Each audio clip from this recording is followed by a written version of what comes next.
Namaste girls. We come to your tools of valuation or the methods of valuation of environmental goods now. अब हम लोग पर्यावरणीय वस्तुओं के मूल्यकरण पर आते हैं। विभिन्न पर्यावरणीय कार्यों के मूल्यकरण किए जाते हैं और इसके लिए तरह तरह के विधियों का प्रयोग होता है। Different kinds of environmental goods are presently in this modern world evaluated on the basis of their economic value, on the basis of the value for their use, and accordingly, different methods have been affixed or designed to find out their valuation. जो आम तौर पर हम प्रयोग करते हैं उनमें से कुछ 8 मूल्यांकन विधियों को अब हम लोग लेंगे. Basically, we use 8 kinds of valuation methods which we will take up from time to time and we will do one by one. जिनमें पहला है बाजार कीमत. The first is market price. So let's start with market price today. बाजार कीमत पर मूल्यकरण उन प्राकृतिक संसाधनों को हो सकता है जो बाजार में खरीदे और बेचे जा सकते हैं. आप और हम सभी जानते हैं कि किसी भी उत्पाद की बाजार कीमत तभी प्राप्त होती है जब मांग और पूर्ति एक दूसरे के बराबर होती हैं. क्योंकि अनेक विक्रेता और अनेक क्रेता के बीच परस्पर क्रियाएं होती हैं, इसके परिणाम स्वरूप एक संतुलन मूल्य पर पहुंचा जाता है और इसी को बाजार मूल्य माना जाता है. So we all know that market price is attained by or determined by the interaction of demand and supply of any commodity in the market. And this happens with the interaction between buyers and sellers of the particular commodity or resource in the market.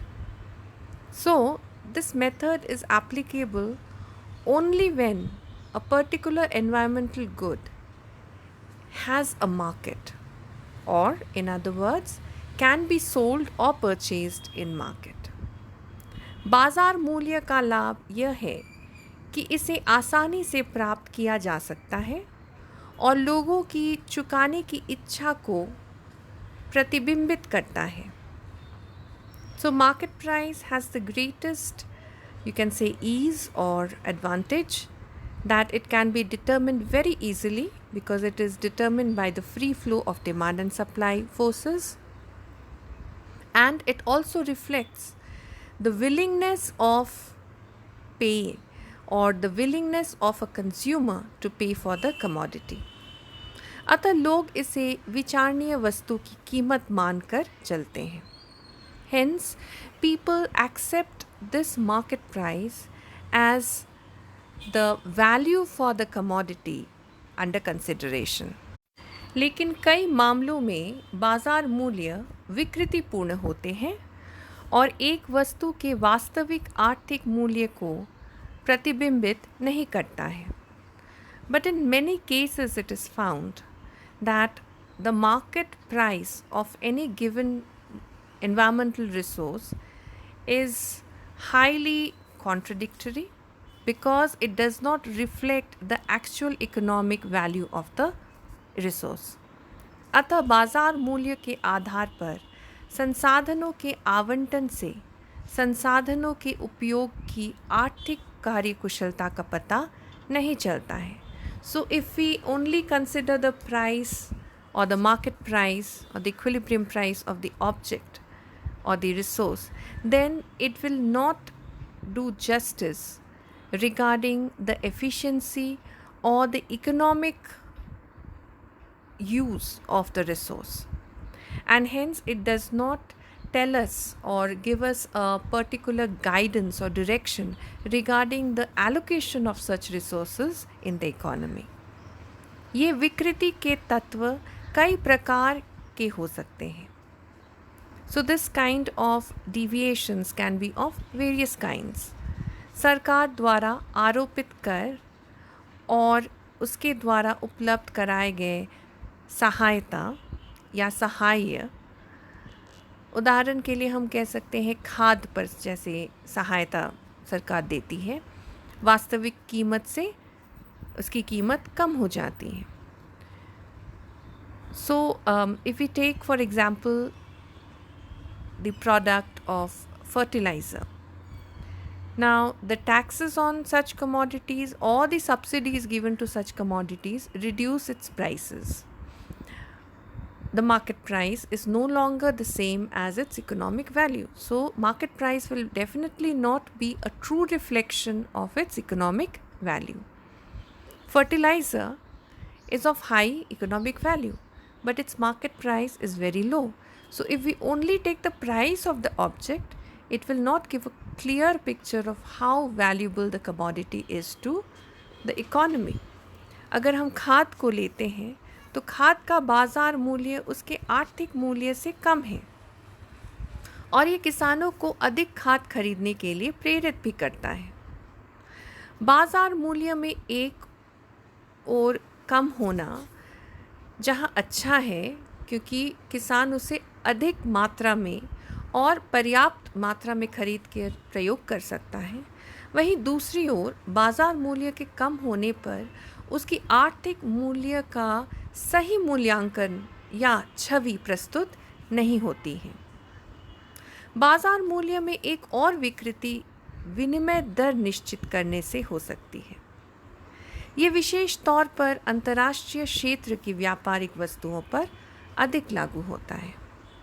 So there is another deviation, or you can say another difficulty of establishment of market price that arises for certain resources, especially for resources that are transacted in the under international trade, and that is the deviations in exchange rates for such commodities. अनेक पर्यावरण संसाधन बाजार में इस रूप में प्रवेश नहीं करने से उनका लेन देन नहीं हो सकता है. Many resources do not enter the market directly or initially, and that is why their transaction cannot happen in a free manner.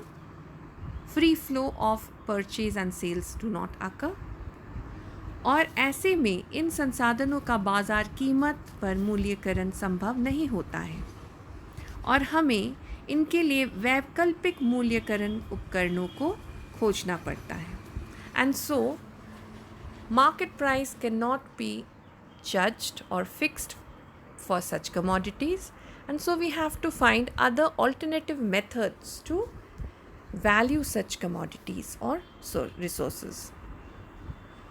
अनेक पर्यावरण संसाधनों का व्यापार बाजार में होता है, लेकिन करों तथा सहायताओं के कारण उनकी वास्तविक आर्थिक कीमत प्रतिबिंबित नहीं होती है. Secondly, we find another issue or problem in this regard, and that is many resources of environmental goods are marketed. They have a market of buying and selling, but because of taxes or subsidies or any kind of support by government, their prices are not equivalent to their economic value. तीसरा मुख्य समस्या ये सामने आता है कि अधिकांश मामलों में प्राकृतिक संसाधन की मालिक सरकार होते हैं, अर्थात इनका नियमन, नियंत्रण और इनका जो भी दायित्व है वो सरकार की है. लेकिन खनिज पदार्थों, जंगल उत्पादों और जानवरों के उत्पाद जैसे खाल, सींग इत्यादि की अनाधिकृत बिक्री बहुत सारे देश में आम है, भारत में भी आम है, और इन पदार्थों को विदेशों में भी बेचा जाता है. ऐसे मामलों में विक्रेता पर उत्पाद के उत्पादन की लागत का कोई बोझ नहीं होता है और इसीलिए उसे काफ़ी सस्ते में वो बेच सकते हैं. So there are many products which are actually sold away by public or by individuals, though the ownership rights are with the government. And it is done very easily in countries like our country, India, and many other countries of the world.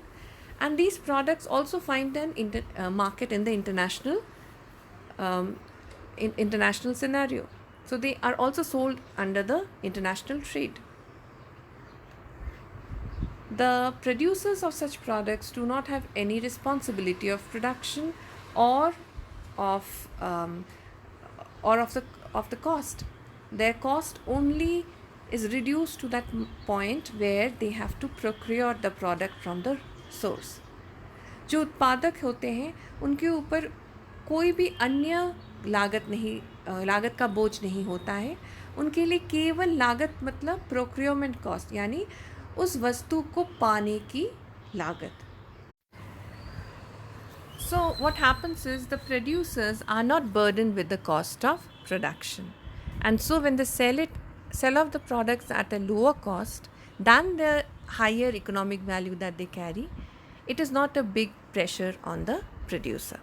जो उत्पादक होते हैं उन पर उत्पादन लागत उतना अधिक प्रभाव नहीं डालता है, क्योंकि उत्पादन लागत उनके लिए बहुत कम होती है, लेकिन उसके अनुपात में जो आर्थिक मूल्य होता है उन पदार्थों का वो काफ़ी ऊंची होती है.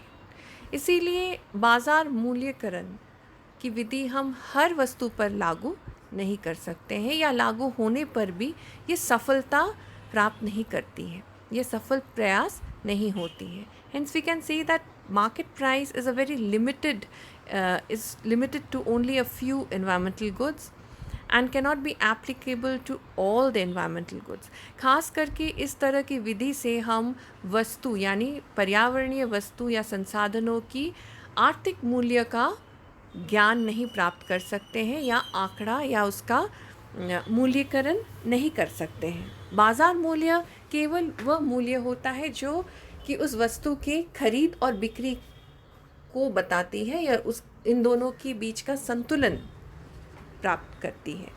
लेकिन इससे हम वस्तु की आर्थिक मूल्य या उसकी प्रयोग मूल्य का पता नहीं कर सकते हैं. We will move on to the next one in our next lecture.